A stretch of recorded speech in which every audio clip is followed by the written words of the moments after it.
Јас сум лебот на животот. Кој доаѓа овде нема да биде гладен.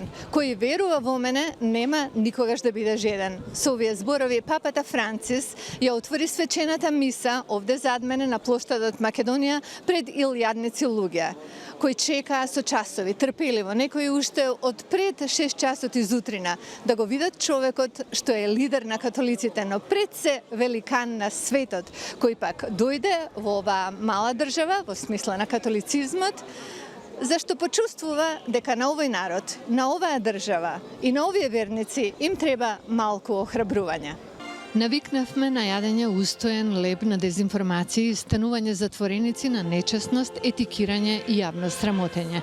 Мислевме дека конформизмот ќе ја задоволи нашата жет, а се покажа дека пиеме само индиферентност и нечувствителност. Се храневме со соништа за раскош и грандиозност, а завршивме со конзумирање, дистракција, изолација и самотија. Станавме затвореници на виртуелноста, го изгубивме вкусот и мирисот на реалноста, порача папата од плоштадот.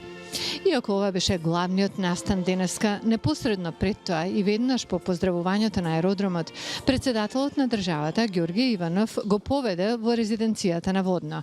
Таму имаше средба зад затворени врати, но двајцата излегоа со изјави. Додека папата го поздрави народот со зборови на верба, она што Иванов го кажа во голема мерка беше одраз на предизвиците, како што рече, во неговиот мандат, што завршува за неколку дена.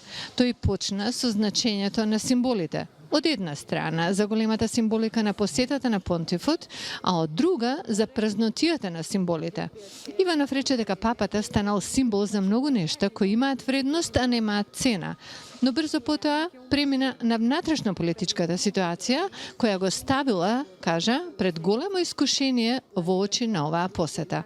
Можел, рече тој, да зборува се најубаво за неговата држава, но верувал дека е многу поважно да зборува за неизвестната сегашност, колку и да е тоа тешко.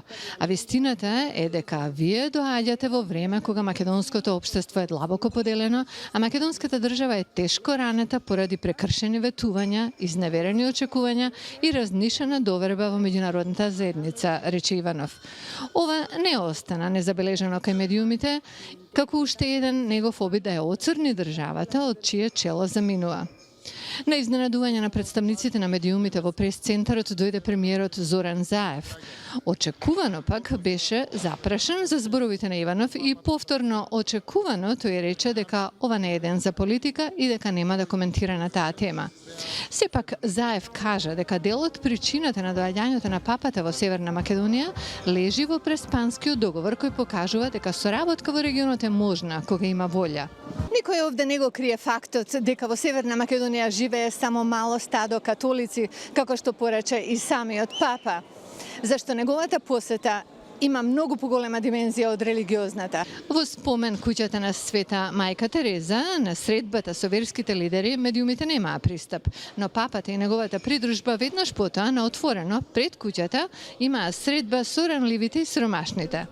Католичката црква беше последната дестинација на високиот гостин, каде во пасторијалниот центар тој имаше екуменска и меѓурелигиска средба со младите. Од Скопје за Гласот на Америка на македонски, јас сум Лилица Китановска.